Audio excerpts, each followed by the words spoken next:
K ബാബുവിന്റെ ബിനാമി ബാബുറാമിന് 41 ഭൂമിയെന്ന് vigilance. ഇത് സംബന്ധിച്ച രേഖകൾ വിജിലൻസിന് ലഭിച്ചു.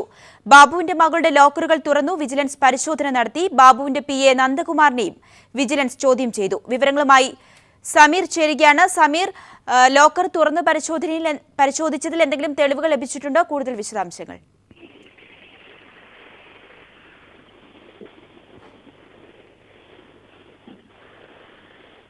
ഇപ്പോഴും വിജിലൻസ് സംഘം പരിശോധന തുടരുകയാണ്. പ്രധാനമായും കെ ബാബുവിന്റെ മകളുടെ പേരിൽ പഞ്ചാബ് നാഷണൽ ബാങ്കിന്റെ വെണ്ണല ശാഖയിലുള്ള ലോക്കർ തുറന്നുകൊണ്ടുള്ള പരിശോധനയാണ് ഇപ്പോൾ പുരോഗമിക്കുന്നത്.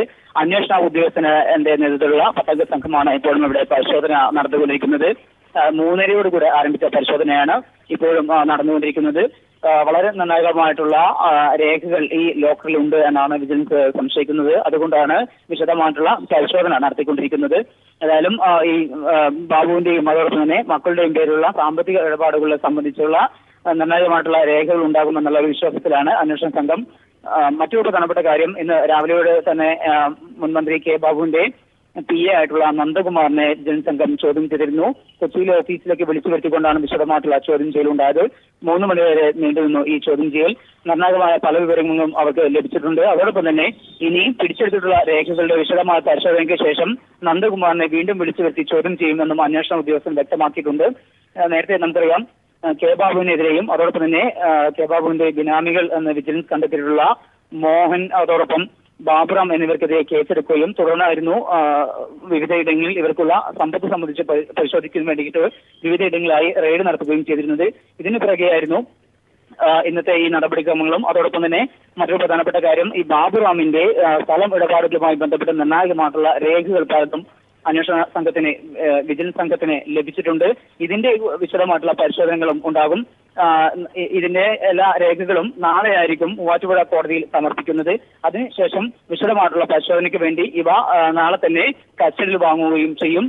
ഏതായാലും ഏറ്റവും നിർണായകമായ വിവരങ്ങൾ ഈ ലോക്കറിലുണ്ട് എന്ന് തന്നെയാണ് അന്വേഷണ സംഘം സംശയിക്കുന്നത്. അതുകൊണ്ട് തന്നെയാണ് 3:30 ആരംഭിച്ച ഈ പരിശോധന ഇപ്പോഴും തുടരുകയാണ്.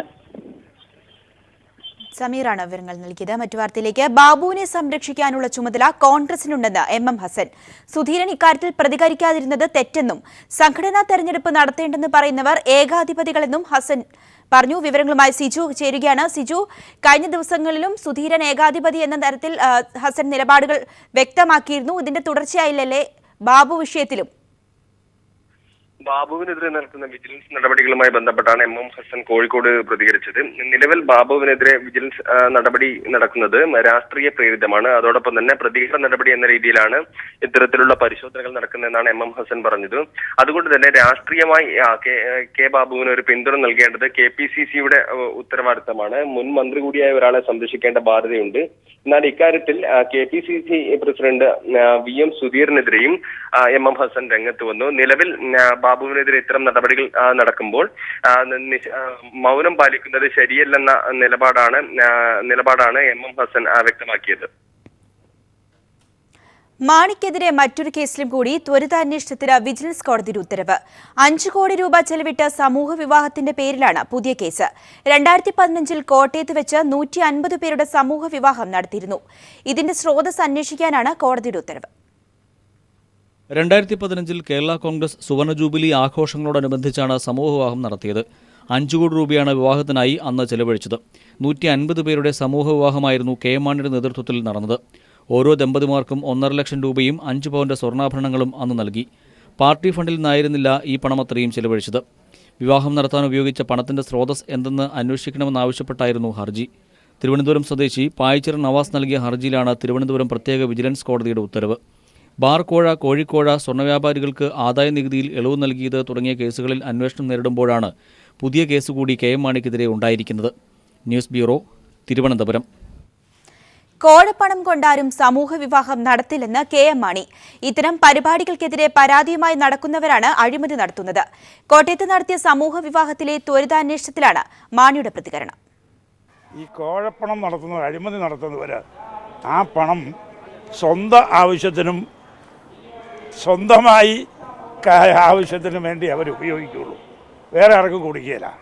സമൂഹ നന്മയ്ക്ക് വേണ്ടി, സാമൂഹ്യ നന്മയ്ക്ക് വേണ്ടി പണം ചെലവഴിക്കുന്ന അഴിമതിയാണെന്ന് പറഞ്ഞാൽ ഇനി ഏതെങ്കിലും ഒരു സംഘടനയ്ക്കോ ഒരു രാഷ്ട്രീയ പാർട്ടികൾക്കോ ഏതെങ്കിലും ധർമ്മസ്ഥാപനങ്ങൾക്കോ ഇങ്ങനെയുള്ള പരിപാടികൾ വെക്കാൻ ഒക്കുമോ? ഞങ്ങൾ വിധവയുടെ കൊച്ചുകാശ് വരെ പിരിച്ചു. കേരള കോൺഗ്രസിന് 10,000-കണക്കിന് പ്രവർത്തകരുള്ളവരാണ്. ഞങ്ങളുടെ പ്രവർത്തകരുടെ പ്രാദേശിക കമ്മിറ്റികൾ വിധവയുടെ കൊച്ചുകാശ് വരെ പിരിച്ച് സംഭരിച്ച് ഞങ്ങൾ ഈ സമൂഹ വിഭാഗം നടത്തി കൊടുത്തതാണ്. അതിൽ അസൂയ പൂണ്ടുകൊണ്ട് ആരെങ്കിലും ഇതിന് പിന്നിൽ അഴിമതിയുണ്ടെന്ന് പറഞ്ഞാൽ അങ്ങനെ ഈ പറയുന്നതാണ് അഴിമതി. ഇങ്ങനെയുള്ള ദുരാരോപണങ്ങൾ നടത്തുന്നവർ, ഫ്രിവലസ് ആയിട്ടുള്ള പെറ്റീഷൻസുമായിട്ട് നടക്കുന്ന ഇവരാണ് ലോകത്തിലെ ഏറ്റവും വലിയ അഴിമതിക്കാർ. ഇവരെയാണ് പ്രോസിക്യൂട്ട് ചെയ്യേണ്ടത്. വാസ്തവത്തിൽ പറഞ്ഞാൽ ഇതൊക്കെ വളരെ തെറ്റായ ഒരു പ്രവണത നമ്മുടെ നാട്ടിൽ ഇങ്ങനെ ഉയർന്നു വരികയാണ്. അല്ലെങ്കിൽ പാലായിൽ ഒരു സമൂഹ വിവാഹം നടത്തിയാൽ എത്രയോ വലിയൊരു കാര്യമാണ്. അതിനെ അനുമോദിക്കുന്നതിന് പകരം അതിന് പിന്നിൽ അഴിമതിയാണ് എന്ന് പറഞ്ഞ് ആരോപിക്കുന്നതല്ലേ അഴിമതി എന്ന് പറയുന്നത്. എനിക്കതിൽ കൂടുതലൊന്നും ബാർക്കോഴ ആരോപണത്തിന് പിന്നിലെ ഗൂഢാലോചന അന്വേഷിക്കാൻ കേരള കോൺഗ്രസ് നിയോഗിച്ച ഉപസമിതിയുടെ റിപ്പോർട്ട് പുറത്ത്. മാണിക്കെതിരെ നടന്ന ഗൂഢാലോചനയ്ക്ക് പിന്നിൽ രമേശ് ചെന്നിത്തലയും അടൂർ പ്രകാശുമാണെന്നാണ് റിപ്പോർട്ട് പറയുന്നത്. ഗൂഢാലോചന സംബന്ധിച്ച് ഉമ്മൻചാണ്ടിക്ക് അറിവുണ്ടായിരുന്നെന്നും റിപ്പോർട്ടിൽ പറയുന്നു. എന്നാൽ പുറത്തുവന്ന റിപ്പോർട്ട് വായും തലയുമില്ലാത്തതാണെന്ന് പ്രതിപക്ഷ നേതാവ് രമേശ് ചെന്നിത്തല പ്രതികരിച്ചു. Kerala Congress am working chairman CF Thomas തന്നെ റിപ്പോർട്ട് നിഷേധിച്ച സ്ഥിതിക്ക് പ്രതികരിക്കാനില്ലെന്നും ചെന്നിത്തല കൊച്ചിയിൽ പറഞ്ഞു. KM മാണിക്കെതിരെ ബാർക്കോഴ ആരോപണം ഉയർന്നപ്പോഴാണ് അതിനു പിന്നിലെ ഗൂഢാലോചന അന്വേഷിക്കാൻ കേരള കോൺഗ്രസ് ഉപസമിതിയെ നിയോഗിച്ചത്. ഗൂഢാലോചനയ്ക്ക് പിന്നിൽ കോൺഗ്രസ് നേതാക്കളാണെന്നാണ് ഉപസമിതിയുടെ കണ്ടെത്തൽ. രമേശ് ചെന്നിത്തലയും അടൂർ പ്രകാശും ഗൂഢാലോചനയ്ക്ക് നേതൃത്വം നൽകി. മുഖ്യമന്ത്രി സ്ഥാനത്തിന് വേണ്ടിയുള്ള വടംവലിയിൽ KM മാണിയെ ഒപ്പം നിർത്തുകയായിരുന്നു ചെന്നിത്തലയുടെ ലക്ഷ്യം. KM മാണിയെ വെടക്കാക്കി തനിക്കാക്കുകയായിരുന്നു ചെന്നിത്തലയുടെ ഉദ്ദേശം. ഗൂഢാലോചന സംബന്ധിച്ച ഉമ്മൻചാണ്ടിക്ക് അറിയാമായിരുന്നു. എന്നാൽ രമേശിന്റെ യഥാർത്ഥ ലക്ഷ്യം മനസ്സിലായതോടെ ഉമ്മൻചാണ്ടി പിന്മാറിയെന്നും റിപ്പോർട്ടിലുണ്ട്. എന്നാൽ പുറത്തു വന്നത് യഥാർത്ഥ റിപ്പോർട്ടല്ലെന്ന് കേരള കോൺഗ്രസ് നേതാക്കൾ പ്രതികരിച്ചു. വസ്തുതാ വിരുദ്ധമായ കാര്യങ്ങളാണ് റിപ്പോർട്ടെന്ന പേരിൽ മാധ്യമങ്ങൾ നൽകുന്നതെന്നും കേരള കോൺഗ്രസ് നേതാക്കൾ പറഞ്ഞു. Kerala Congress working chairman CF Thomas തന്നെ നിഷേധിച്ച സാഹചര്യത്തിൽ പ്രതികരിക്കാനില്ലെന്ന് പ്രതിപക്ഷ നേതാവ് രമേശ് ചെന്നിത്തല പറഞ്ഞു. അങ്ങനെയൊരു റിപ്പോർട്ട് ഉണ്ടായിട്ടില്ലെന്ന റിപ്പോർട്ട് തയ്യാറാക്കാൻ അന്വേഷിക്കാൻ വേണ്ടി നിയോഗിച്ച ചെയർമാൻ CF തോമസ് തന്നെ പറഞ്ഞിരിക്കുകയല്ലേ. തന്നെയല്ല, മാധ്യമങ്ങൾ ഇത്തരം വാർത്ത കൊടുക്കുമ്പോൾ ശ്രദ്ധിക്കണം. ഇപ്പോൾ ആരും ഉത്തരവാദിത്വമില്ല, വാലും തലയില്ലാത്ത റിപ്പോർട്ടാണ്. അവരുടെ പാർട്ടിയുടെ വർക്കിംഗ് ചെയർമാൻ തന്നെ നിഷേധിച്ചിരിക്കുകയാണ്. അപ്പോൾ ഇങ്ങനെയുള്ള വാർത്തകൾ കൊടുക്കുമ്പോൾ മാധ്യമങ്ങൾ കുറേ കൂടി അവധാനത കാണിക്കണമെന്നാണ് പറയുന്നത്. ആർക്ക് വേണമെങ്കിലും കമ്പ്യൂട്ടർ പ്രിൻ്റ് എടുത്ത് വാർത്ത കൊടുക്കാം. വാർത്ത കൊടുക്കുമ്പോൾ ആ വാർത്തയ്ക്ക് എന്തെങ്കിലും ഒരു ആധാരം ഉണ്ടാകണം. CF തോമസ് അധ്യക്ഷനായിരുന്ന ഉപസമിതിയിൽ Antony Raju, Joy Abraham, Francis George എന്നിവർ അംഗങ്ങളായിരുന്നു. ഈ റിപ്പോർട്ടിലെ ശുപാർശ പ്രകാരമാണ് മാണി ഗ്രൂപ്പ് UDF വിട്ടതെന്നും പറയപ്പെടുന്നു. News bureau, Kochi. കേരള കോൺഗ്രസിന്റെ അന്വേഷണ റിപ്പോർട്ടിനെ കുറിച്ച് അറിയില്ലെന്ന് KM മാണി. CF തോമസ് പറഞ്ഞ കാര്യങ്ങൾ ശരിയാണെന്നും KM മാണി കോട്ടയത്ത് പറഞ്ഞു. പറയട്ടെ, ചാനലിൽ വന്ന കാര്യം എന്ത് എന്നുള്ളത് ഞാൻ കണ്ടിട്ടില്ല. ഇന്ന് ചാനൽ എന്താ വന്നത് ഞാൻ നിരീക്ഷിച്ചില്ല. അപ്പോൾ അത് ശരിയാണോ തെറ്റാന്ന് എനിക്ക് പറയാനൊക്കില്ല. ഞാൻ അതിനെപ്പറ്റി കമൻറ്റ് ചെയ്യുന്നില്ല. എന്നാൽ എന്നെ സംബന്ധിച്ചിടത്തോളം, ഞങ്ങളെ സംബന്ധിച്ചിടത്തോളം, പാർട്ടിയെ സംബന്ധിച്ച അന്വേഷണങ്ങൾ പല കാലഘട്ടങ്ങളിൽ പല കാര്യങ്ങളെപ്പറ്റി അന്വേഷിച്ചിട്ടുണ്ട്, റിപ്പോർട്ടുകൾ വരുത്തിയിട്ടുണ്ട്. റിപ്പോർട്ടുകൾ എനിക്ക് അറിയാം, നേരിട്ടറിയാം. അത്രയേ ഉള്ളൊരു കാര്യം. KM മാണിയെയും K ബാബുവിനെയും ന്യായീകരിച്ച് ഉമ്മൻചാണ്ടിയുടെ ഫേസ്ബുക്ക് പോസ്റ്റ്. അടിസ്ഥാനരഹിതമായ ആരോപണങ്ങളുടെ പേരിൽ പൊതുപ്രവർത്തകരെ അപമാനിക്കുന്നത് രാഷ്ട്രീയ പ്രേരിതമെന്ന ഉമ്മൻചാണ്ടി. ബാബുവിനെ അപമാനിക്കാൻ ശ്രമിക്കുന്നതിന് സർക്കാരിന് തിരിച്ചടിയാകും. രാഷ്ട്രീയ ലക്ഷ്യത്തോടെയുള്ള സർക്കാരിന്റെ നീക്കത്തെ നിയമപരമായി നേരിടും. അന്വേഷണത്തിലൂടെ നിരപരാധിത്വം തെളിയിക്കപ്പെട്ടിട്ടും മാണിയെ കൊടുക്കാൻ ശ്രമിക്കുന്നുവെന്നും ഉമ്മൻചാണ്ടി ഫേസ്ബുക്ക് പോസ്റ്റിൽ വിമർശിച്ചു. ബാബുവിന്റെ വീട്ടിൽ റെയ്ഡിൽ VS അച്യുതാനന്ദന്റെ പ്രതികരണം. റെയ്ഡ് രാഷ്ട്രീയ പ്രേരിതമെന്ന പ്രതിപക്ഷത്തിന്റെ ആരോപണം തടിതപ്പലാണെന്ന് VS തിരുവനന്തപുരത്ത് പറഞ്ഞു. അതെല്ലാം തന്നെ നഗ്നമായ അഴിമതി കണ്ടുപിടിച്ച് വിജിലൻസ് പുറത്തു കൊണ്ടുവന്നിരിക്കുകയാണ്. അതിൽ നിന്ന് തടിതപ്പാൻ വേണ്ടി കോൺഗ്രസ്സുകാർ പറയുന്ന ന്യായങ്ങളൊന്നും തന്നെ സത്യമല്ല. രാഷ്ട്രീയക്കാരുടെ സ്വത്തുവിവരങ്ങൾ തേടി വിജിലൻസ്. ചില ഉന്നത നേതാക്കളുടെ സ്വത്തുവിവരം ആവശ്യപ്പെട്ട് വിജിലൻസ് ഡയറക്ടർ ജേക്കബ് തോമസ് ആദായനികുതി വകുപ്പിന് കത്തു നൽകി. സ്വകാര്യ പണമിടപാട് സ്ഥാപനങ്ങളിൽ നേതാക്കൾക്കുള്ള നിക്ഷേപം സംബന്ധിച്ച വിവരങ്ങൾ നൽകണമെന്ന് ആവശ്യപ്പെട്ടാണ് കത്ത്. UDF സർക്കാരിന്റെ കാലത്ത് നടന്ന അഴിമതിയിലൂടെ മന്ത്രിമാർ ഉൾപ്പെടെയുള്ളവർ കോടിക്കണക്കിന് രൂപ സമ്പാദിച്ചതായി ആക്ഷേപമുയർന്നിരുന്നു. ഇത്തരത്തിൽ ലഭിച്ച പണം സ്വകാര്യ പണമിടപാട് സ്ഥാപനങ്ങളിലും സഹകരണ ബാങ്കുകളിലും നിക്ഷേപിച്ചതായാണ് വിജിലൻസിന് ലഭിച്ചിരിക്കുന്ന വിവരം. രണ്ടാഴ്ച മുൻപ് മുത്തൂറ്റ് ഉൾപ്പെടെയുള്ള വൻകിട സ്വകാര്യ സ്ഥാപനങ്ങളിൽ ആദായനികുതി വകുപ്പ് റെയ്ഡ് നടത്തിയിരുന്നു. റെയ്ഡിൽ കണക്കിൽപ്പെടാത്ത ലക്ഷക്കണക്കിന് രൂപയും കിലോ കണക്കിന് സ്വർണവും കണ്ടെത്തി. ഈ പശ്ചാത്തലത്തിൽ കൂടിയാണ് ഉന്നത രാഷ്ട്രീയ നേതാക്കളുടെ സാമ്പത്തിക സ്ഥിതിയെ സംബന്ധിച്ച് വിജിലൻസ് ഡയറക്ടർ ജേക്കബ് തോമസ് ആദായനികുതി വകുപ്പിനോട് വിശദാംശങ്ങൾ ചോദിച്ചിരിക്കുന്നത്. വരും ദിവസങ്ങളിൽ കൂടുതൽ സ്വകാര്യ പണമിടപാട് സ്ഥാപനങ്ങളിൽ വിജിലൻസ് പരിശോധന നടത്തുമെന്നാണ് സൂചന. News bureau, Thiruvananthapuram. ശാന്തിഗിരി ആശ്രമം ഏർപ്പെടുത്തിയ പ്രഥമ നവതി പുരസ്കാരം മലയാളത്തിന്റെ മഹാനടൻ മമ്മൂട്ടിക്ക് സമർപ്പിച്ചു. ശാന്തിഗിരി ആശ്രമത്തിൽ നടന്ന ചടങ്ങിൽ ശ്രീലങ്കൻ പാർലമെന്റ് സ്പീക്കർ കരു ജയസൂര്യയാണ് പുരസ്കാരം സമ്മാനിച്ചത്. കരുണാകര ഗുരുവിന്റെ നവതി ആഘോഷത്തിന്റെ ഭാഗമായാണ് ചടങ്ങ് സംഘടിപ്പിച്ചത്. പുരസ്കാരം സ്വീകരിച്ചുകൊണ്ടുള്ള മമ്മൂട്ടിയുടെ വാക്കുകളിലേക്ക്.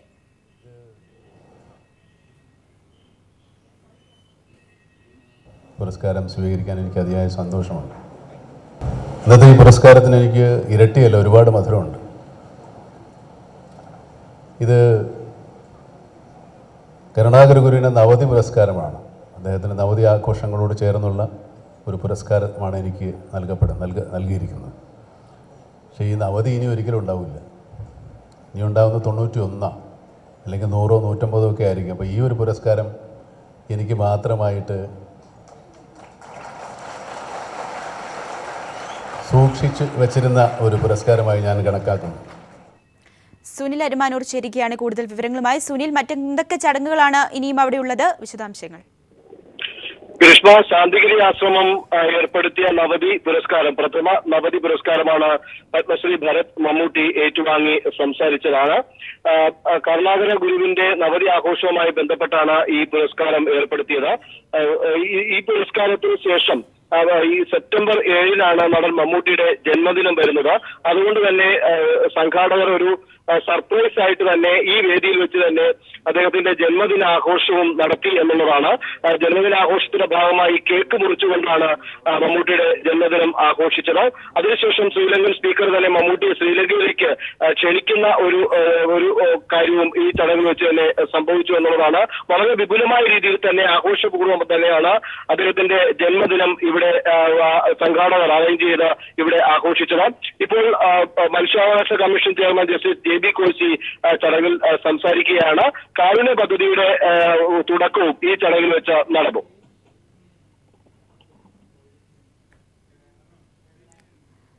മറ്റു വാർത്തകളിലേക്ക്. വലിയ തോതിൽ ആരാധനാലയങ്ങൾക്ക് പണം നൽകുന്നവർ അവരവർ പഠിച്ച സരസ്വതി ക്ഷേത്രത്തിന് അത് നൽകിയാൽ സംസ്ഥാനത്തെ വിദ്യാലയങ്ങളെ സമുദ്ധരിക്കാമെന്ന് മുഖ്യമന്ത്രി പിണറായി വിജയൻ.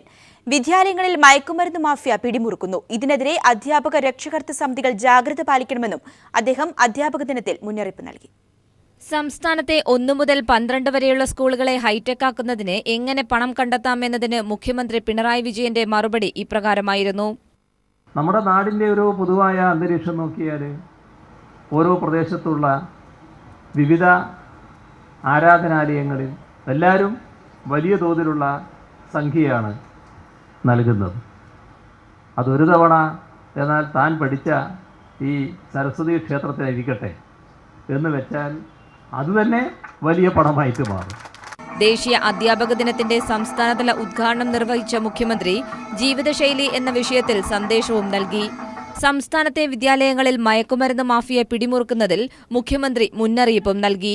അധ്യാപക രക്ഷകർത്താക്കളുടെ സമിതികൾ ഇതിനെതിരെ ജാഗ്രത പാലിക്കണമെന്നും അദ്ദേഹം പറഞ്ഞു. ഡ്രഗ് മാഫിയയുടെ കരങ്ങൾ ശക്തമായതായിരിക്കില്ല, എന്നാലും നമ്മുടെ വിദ്യാലയങ്ങളുടെ അടുത്തേക്ക് നീണ്ടുവരികയാണ് എന്നത് നാം ശ്രദ്ധിക്കണം. തെറ്റായ രീതിയിൽ വിദ്യാർത്ഥികളെ ഉപയോഗിക്കാൻ തയ്യാറാകുന്നവർ സ്കൂളിനടുത്ത് വരുമ്പോൾ അതിന് തടയിടാൻ നമുക്ക് കഴിയണം. എന്താണ് ഇവിടെ കാര്യമെന്ന് ചോദിക്കാൻ അധ്യാപക രക്ഷാകർതൃ സമിതിക്കും അധ്യാപകർക്കും കഴിയണം. കുട്ടികളുടെ കലാകായിക പരിശീലനത്തിനായി 14 ജില്ലകളിലെയും ഓരോ സ്കൂളുകളിലായി പുതിയ പദ്ധതിയും മുഖ്യമന്ത്രി പ്രഖ്യാപിച്ചു. സ്കൂളുകൾ ഡിജിറ്റലാകുന്ന കാലത്ത് എന്നാൽ മാതൃഭാഷ എഴുതി തന്നെ പഠിക്കണമെന്നും മുഖ്യമന്ത്രി ഓർമ്മിപ്പിച്ചു. ഈ വർഷം തന്നെ സംസ്ഥാനത്തെ 1000 സ്കൂളുകളിൽ ജീവിതശൈലിയുടെ ഭാഗമായി ജൈവവൈവിധ്യ പാർക്ക് ആരംഭിക്കുമെന്ന് വിദ്യാഭ്യാസ മന്ത്രി C. രവീന്ദ്രനാഥ് ചടങ്ങിൽ വ്യക്തമാക്കി. സംസ്ഥാന അധ്യാപക അവാർഡും ചടങ്ങിൽ മുഖ്യമന്ത്രി വിതരണം ചെയ്തു. News bureau, Thiruvananthapuram.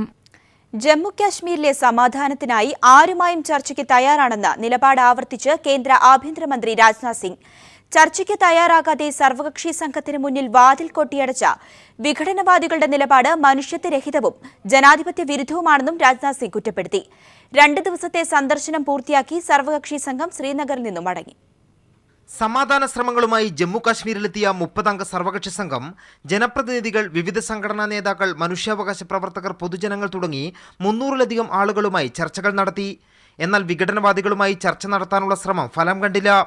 ചർച്ചകൾക്ക് തയ്യാറാകാതിരിക്കുകയും സർവകക്ഷി സംഘത്തിലെ അംഗങ്ങൾക്ക് മുന്നിൽ വാതിൽ കൊട്ടിയടക്കുകയും ചെയ്ത വിഘടനവാദി നേതാക്കളുടെ നിലപാട് മനുഷ്യത്വരഹിതമാണെന്ന് കേന്ദ്ര ആഭ്യന്തരമന്ത്രി രാജ്നാഥ് സിംഗ് പറഞ്ഞു. बराबर बातचीत की बात कही जाती है. मैं इतना स्पष्ट कर देना चाहता हूं फिर से कि बातचीत के लिए केवल हमारा दरवाजा ही नहीं खुला है, हमारे रोशनदान भी खुले हैं. കാശ്മീരിലെ നിലവിലെ സ്ഥിതിയിൽ മാറ്റമുണ്ടാകുമെന്ന ആത്മവിശ്വാസമുണ്ടെന്നും ചർച്ചകൾ തുടരുമെന്നും രാജ്നാഥ് സിംഗ് വ്യക്തമാക്കി. ഉപാധികൾ ഇല്ലാതെ ചർച്ചകൾ തുടരുകയാണ് പ്രശ്നപരിഹാരത്തിനുള്ള മാർഗമെന്ന് സർവകക്ഷി സംഘത്തിലുള്ള CPM general secretary Sitaram Yechury പറഞ്ഞു. कि बातचीत के दरवाजे खुले होने चाहिए सबके लिए, सब स्टेक होल्डर्स, और ये अनकंडीशनल टॉक्स होनी चाहिए. ये unconditional talks and this should be for all. तो ये बात अगर होम मिनिस्टर कह रहे हैं तो बड़ी अच्छी बात है, मतलब इसी से रास्ता निकलेगा. ദില്ലിയിൽ തിരിച്ചെത്തിയതിനു ശേഷം സർവകക്ഷി സംഘം വീണ്ടും യോഗം ചേരും. News bureau, Delhi.